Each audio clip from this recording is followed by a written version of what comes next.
जय श्री राम।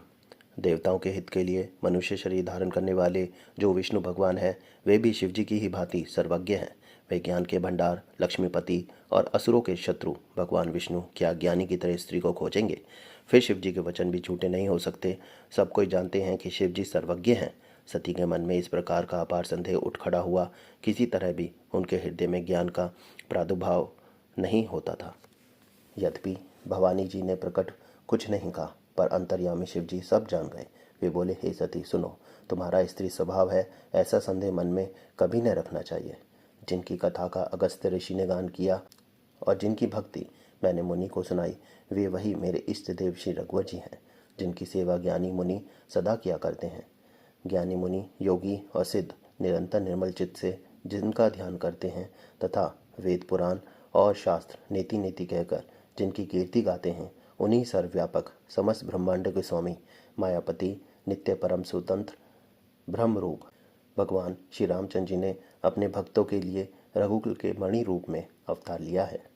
यद्यपि शिव जी ने बहुत बार समझाया, फिर भी सती जी के हृदय में उनका उपदेश नहीं बैठा। तब महादेव जी मन में भगवान की माया का बल जानकर मुस्कुराते हुए बोले, जो तुम्हारे मन में बहुत संदेह है तो तुम जाकर परीक्षा क्यों नहीं लेती?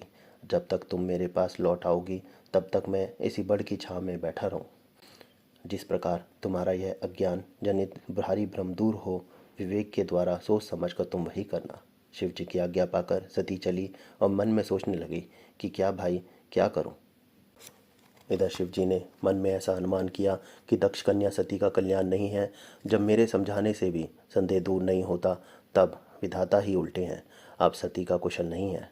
जो कुछ राम ने रच रखा है वही होगा, तर्क करके कौन शाखा बढ़ावे। ऐसा कहकर शिव जी भगवान श्री हरि का नाम जपने लगे और सती जी वहाँ गई जहाँ सुख के धाम प्रभु श्री रामचंद्र जी थे। सती बार बार मन में विचार कर सीता जी का रूप धारण करके उस मार्ग की ओर आगे होकर चली जिससे मनुष्य के राजा रामचंद्र जी आ रहे थे। सती जी के बनावटी वेश को देखकर लक्ष्मण जी चकित हो गए और उनके हृदय में बड़ा भ्रम हुआ। वे बहुत गंभीर हो गए, कुछ कह नहीं सके। धीर बुद्धि लक्ष्मण प्रभु रघुनाथ जी के प्रभाव को जानते थे। सब कुछ देखने वाले और सबके हृदय की जानने वाले देवताओं के स्वामी श्री रामचंद्र जी सती के कपट को जान गए। जिनके स्मरण मात्र से अज्ञान का नाश हो जाता है, वही सर्वज्ञ भगवान श्री रामचंद्र जी हैं। स्त्री स्वभाव का असर तो देखो कि वहाँ भी सती जी छिपाव करना चाहती हैं। अपनी माया के बल को हृदय में बखान कर श्री रामचंद्र जी हंसकर कोमल वाणी से बोले। पहले प्रभु ने हाथ जोड़कर सती को प्रणाम किया और पिता सहित अपना नाम बताया। फिर कहा कि वृष केतु शिव जी कहाँ हैं? आप यहाँ वन में अकेली किस लिए फिर रही हैं? श्री राम जी के कोमल और रहस्य भरे वचन सुनकर सती जी को बड़ा संकोच हुआ। वे डरती हुई शिव जी के पास चली और उनके हृदय में बड़ी चिंता हो गई कि मैंने शंकर जी का कहना न माना और अपने अज्ञान का श्री रामचंद्र जी पर आरोप किया। अब जाकर मैं शिव जी को क्या उत्तर दूंगी? सती जी के हृदय में अत्यंत भयानक जलन पैदा हो गई।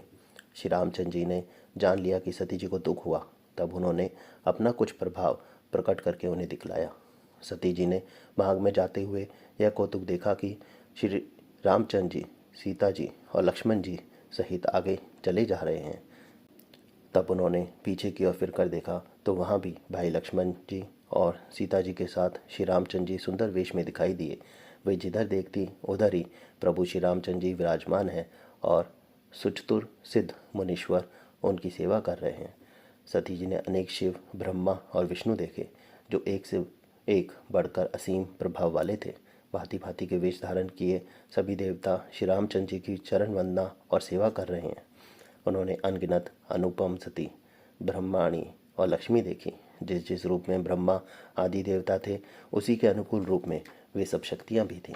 सती जी ने जहाँ तहाँ जितने रघुनाथ जी देखे शक्तियों सहित, वहाँ उतने ही सारे देवताओं को भी देखा। संसार में जो चराचर जीव है, वे भी अनेक प्रकार से सब देखे।